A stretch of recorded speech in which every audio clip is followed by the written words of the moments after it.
today, half an hour away, the Commonwealth v. Karen Reed resumes in Dedham at Norfolk District Court, and our official Karen Reed correspondent, Ted Daniel of Boston 25, joins us right now. Hello, Ted. Good morning, guys. I'm outside the courthouse. Full disclosure, I have a boom mic over my head and a documentary camera in my face. Ooh. So we're bringing you along for the ride. How many have you heard? I know there was talk of Netflix. I know there was Dateline. That was how many documentaries do you guess come from this trial?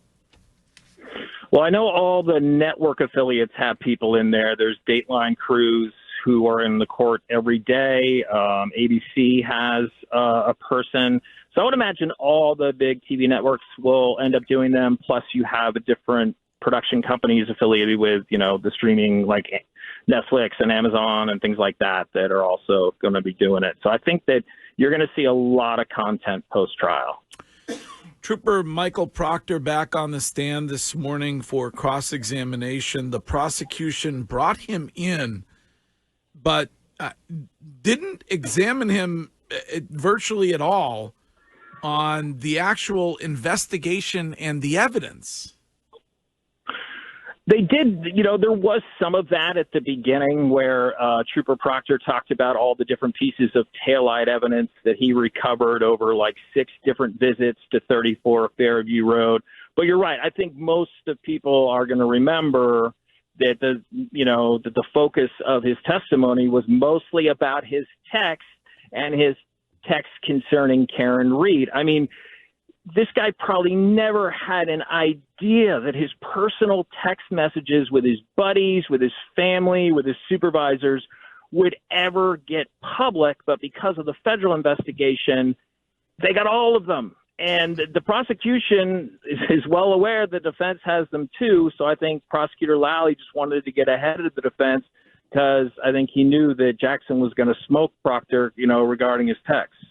Ted, I just need to know, jury-wise, what was the reaction from the jurors, both male and female, but I'm hearing there's like 10 females on this jury. Yeah. Yeah, no, I hate trying to handicap the jury too much because I don't know what's in their heads, but you definitely saw some expressions and jurors kind of turning their heads as they were. I mean, some of these texts were pretty awful, right? I'm sure most people have heard them by now. And, this is a man talking about a woman that he's investigating. And, I could tell that it was uncomfortable for everyone in the courtroom. And it was, you can tell it was even uncomfortable for Trooper Proctor because when he would read his text, the volume of his voice would just drop to the point where, I don't know if you heard Judge Cody saying, "These are your words, buddy. You got to read them. Speak up." Do you think the jury has figured out why they have access to these text messages? Do you think they are now aware that there was an ongoing or is an ongoing federal investigation of the conduct in this case? Yeah, one of the witnesses a couple of weeks ago actually slipped. And they were talking about, Jackson was asking him about testimony that he gave. And he said, "Oh, I think on that day I was talking to the feds." So everyone in the courtroom was like, "Oops, that's out of the bag." So yeah, I think in the way that they've been doing it, the defense has been doing it, is they delineate it. They say, "Did you give testimony at a separate hearing that that the prosecutor wasn't at, that no one from this room was at?" So I think by now the jury has to know that there was a federal probe. What, Ted, if anything, was the reason that Lally called Officer Barros of the Dighton Police Department so that he could essentially testify that the taillight was not, in fact, shattered in 45 pieces that afternoon when he saw it at the Reed family home? I think he had no other choice but to call him. I mean, that's part of the chain of evidence, right? So he was there when the state police showed up at Karen Reed's parents' home in Dighton, and they needed to tow her vehicle. So they called him to facilitate with this tow. And you're right. I think a lot of people picked up on that.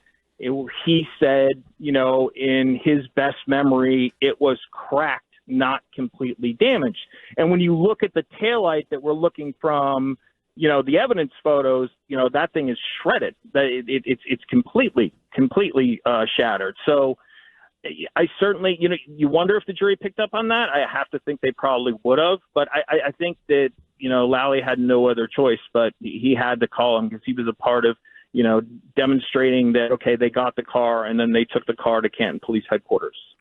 Ted, I have tried to keep an open mind with this. I really have. I didn't come to it with the same sort of cult way in which many have viewed this trial in the last couple of years.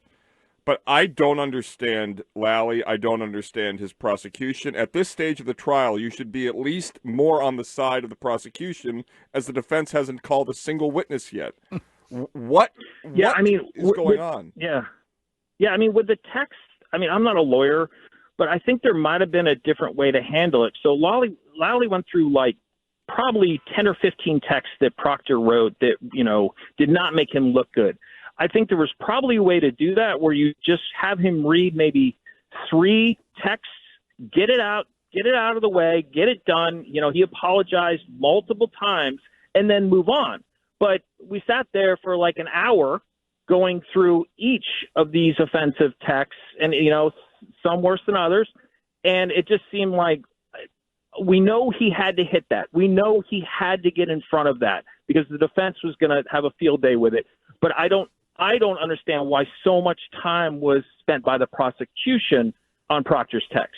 And when are we going to get the actual, theory formalized by Lally about what specifically happened, how it happened, and why?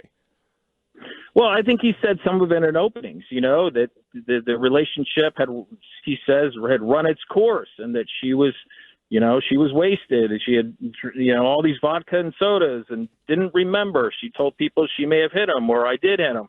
And so I think some of that is kind of established. And I think they also tried to establish that by bringing John's niece and nephew on the stand, to talk about the relationship. And the kids had described that they thought the relationship had kind of taken, a turn for the worse.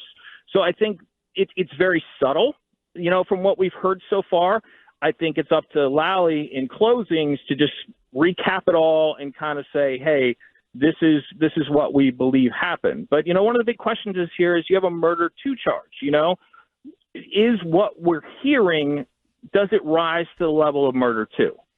Ted, there are reports on social media that Brian Tully walked into the courthouse already this morning. What should we expect out of him after Proctor's finished? Yeah, I heard that. He's definitely on the list. So Lieutenant Tully so Norfolk DA's office has, their division of state troopers called CPAC. And my understanding is Lieutenant Tully is in charge of all these guys. So he'd be in charge of Yuri Buchanan. He'd be in charge of Michael Proctor. So I think, Tully's probably being brought in to, say, hey, I supervised, I signed off on some of this stuff. This is what was shown to me. This is how the chain of evidence took place. So I think he's just another piece in the puzzle for the prosecution as they try to lay out, what steps were taken in this investigation. Were you able to glean what the jury thought about the inverted security camera footage from the Sally Port in Canton and the presentation of that and the confusion about that? Yeah, I don't think I have like I said, I don't think I have a good line on what the I didn't see any outward jaw drops or anything like that. But it's just that was an issue that you didn't need to have happen, right? We wouldn't be talking about this had the video been provided in the way that you would think it would have been originally shot. It just didn't make sense to me that someone didn't say, hey, look, this is flipped. You can see the word police backwards on that antique police car. Let's just, so they don't give us a hard time, let's just flip it back and make it the way it's supposed to be. Of course, the defense is saying, hey, they mess with it, the time codes jump, that people appear and disappear. It's a motion activated camera. I don't know exactly how that works, But that's what the prosecution is saying. Yeah, the reason why people are appearing and disappearing is because it's when the camera's picking up motion. But it looks weird, right? And the jury sees that, and it just goes to everything the defense is saying about this case. Well, it looks like the intent is to deceive the jurors. So in my opinion, so I don't think it was a wise move, and I think the fact that there continues to be footage missing, or at least the suggestion that there is, makes it appear like there's something rotten in Denmark. And that's where the defense is going, with this. One thing about Proctor's text that I think is important to note, there was nothing in his text where he's like, I'm going to frame this woman, or, hey, we're going to plan. There was none of that to his buddies. And from the initial onset on the 29th, the night, John O'Keefe died in the morning. On that night, he was texting his buddies that, hey, we initially thought that John may have been hit with a glass and beaten up by people inside the house. But then he was telling his buddies, no, we have evidence that it's Karen Reed. Karen Reed is the one who hit him. So I think that kind of got glossed over with all the other stuff going on with Proctor's text. But I think if the jury's following this closely, that had to have been something that stuck with them. Well, you do this all the time, Ted, because you're a reporter, so you know better than I. But how often, as was revealed in the text messages, are investigative officers going to the medical examiner, as they did in this case, and trying to convince them essentially that it was a homicide, when that's not the finding that the medical examiner had, or in this case, and this is, I don't think is ever done, the medical examiner actually put into her report that these injuries did not come from a fight. They don't normally list what the injuries did not come from. Am I correct about that? Yeah, I believe what, when the medical examiner said that, I believe that was in grand jury testimony, the state grand jury that indicted Karen Reed. I think someone may have asked her that question. Hey, did those injuries come from a fight? And she said no. But yeah, I mean, you picked up on, something that's concerning, that these guys were kind of joking, like, hey, you got to make sure you go in there with the medical examiner to get your ruling the way you want it, because the death certificate on manner of death said could not be determined. It could have been homicide, could have been suicide, like one of those different categories, but it could not be determined.